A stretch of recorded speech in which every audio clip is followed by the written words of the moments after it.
Well, joining us to look at that and many more is Bayo to me. He's a financial market expert. Good morning and thanks for joining us. Always a pleasure. A whole lot has been happening in the market, and quite frankly, the news about the scrap of the black market is something that many Nigerians are still talking about. Let's look at the 2017 budget first and looking at implication of what that statement may also have in the markets. Thank you very much. I think a lot has been said about the 2017 budget. I think a budget is essentially an estimate. Government has come up with an estimate of what they plan to do next year in terms of expected revenues and in terms of expenditure. We need to take a step back, look at the 2016 budget. It was also an estimate. What was the difference between the estimated numbers as well as the actual? At least we're in December now, so we can reasonably judge the performance of that budget. Government intended to spend 1.8 trillion naira on capital expenditure. From the breakdown that the Minister of Budget gave, 753 billion or so has been spent. So far we are below 40% on that. And the reasons are not far-fetched. Government revenues did not quite meet up the expectation. So we are now into another budget cycle. We have made further assumptions. Government intends to generate 4.9 trillion in revenues from multiple sources. The sale of crude oil should give us 1.9, almost 2 trillion. Independent sources and all of that should make up the balance. There is also a budget deficit of 2.3 trillion naira inside of the 2017 budget proposal. So we really need to start asking ourselves that there are certain things that are beyond our control, and there are certain things that we have some level of control over. We have no control over oil prices, for example. We have little or no control over the production quantity.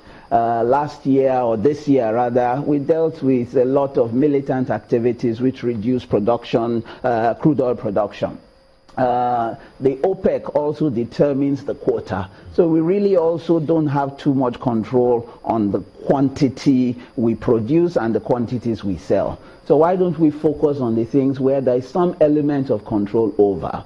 Now, inside of the budget, there is some reference to independent revenues. How do we grow those independent revenues? And what are the sources of those independent revenues? So as I always say on this program, privatization proceeds. I did not quite hear inside of the budget what was expected from privatization proceeds. If the budget can be granular enough, or the breakdown can be granular enough to talk about what we expect from the MTN fine, for example, then we should... And other recovered funds. Then we really should be speaking to what we expect. The privatization agency should be taken to task to say, how much are you going to deliver in terms of independent revenues going forward? You know, and there are a lot of other critical areas that I believe that we should focus on, just to ensure that that revenue component, the part we can control, how do we reduce our wastages? Power and infrastructure, we have 529 billion for power, works and housing. We have another 256 for rail transportation. My question is this: that is almost 800 billion naira. Now, have we fully explored the public-private partnership option?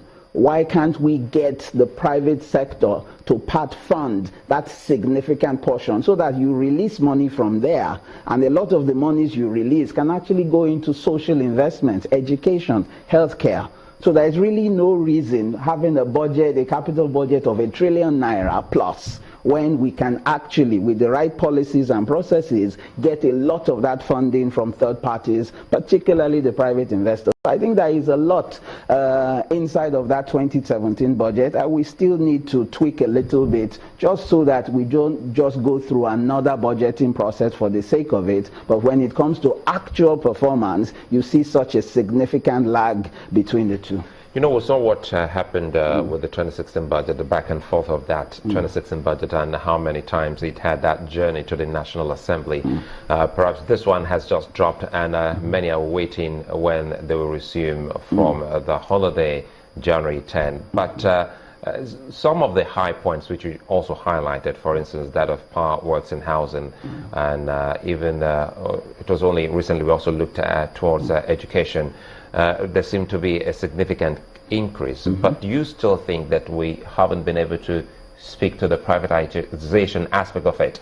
Can that be found, you know, within the proposal or intention of government in areas of perhaps you know, the airports concessioning and a couple of other things which they have also highlighted without us having a blueprint? Absolutely, absolutely. I believe that there are a number of national assets that are being poorly managed by the public sector, simply because we have a funding challenge, simply because there is a bureaucracy, simply because there is a lot of corruption. So my sense is that anything that the private sector can run more efficiently than the public sector, by all means, it should be privatized, especially if we can generate some revenues in the process and help fund this our large budgets that requires funding. What government should typically do is to act as a regulator, as a supervisor, to ensure that these private sector entities, they play according to the rules. And when they step out of line, they are appropriately sanctioned. So that really, in my view, should be the role of government, especially in a season where your revenues have come under pressure. You have made certain assumptions that you really don't have any certainty the degree to which those assumptions will be met. So I would say start from the point of the known before you venture into the unknown. So the known is we know what we have, we know how much we're even spending in terms of recurrent expenditure to keep those entities and agencies running. Why don't you save that money and actually channel it into critical areas, education, socials, you know, because the misery index, as one analyst on this program typically says, that is very high. They say it is 56%, and that is a significant sum, you know, and there are significant challenges all around. Inside of this budget now, there is really no speaking to what will happen to the prices of petroleum products, for example. You know, that as the crude oil prices go up, a good thing for Nigeria, but the downside to that is that the landing cost of PMS in Nigeria will go under pressure. So are we going to see yet another subsidy regime? This budget does not speak to that, but we already know that even today, the landing cost of petrol is significantly above the 145 pump price that we have. So there are a lot of unknowns. So I would say start with the known and walk gradually towards the unknown. Let's go to Mark there. Well, it's interesting that you point that out. I think, you know, they have been, I think that takes you back again to Sulaiman's very first question as to, you know, whether or not it's possible for the black market to be eliminated. One of the things that people say the government has been able to do to ensure that the price of petrol is still at 145 naira at the filling stations is to ensure that those who import you know, the petroleum products are getting FOREX at a relatively cheaper rate than the official rate. There's a special rate for them. When we know that, you know, FOREX is also quite scarce, and maybe a lot of people will say that that's what's giving rise to the black market. How then do you think that this black market can be scrapped? Is it something that is even possible?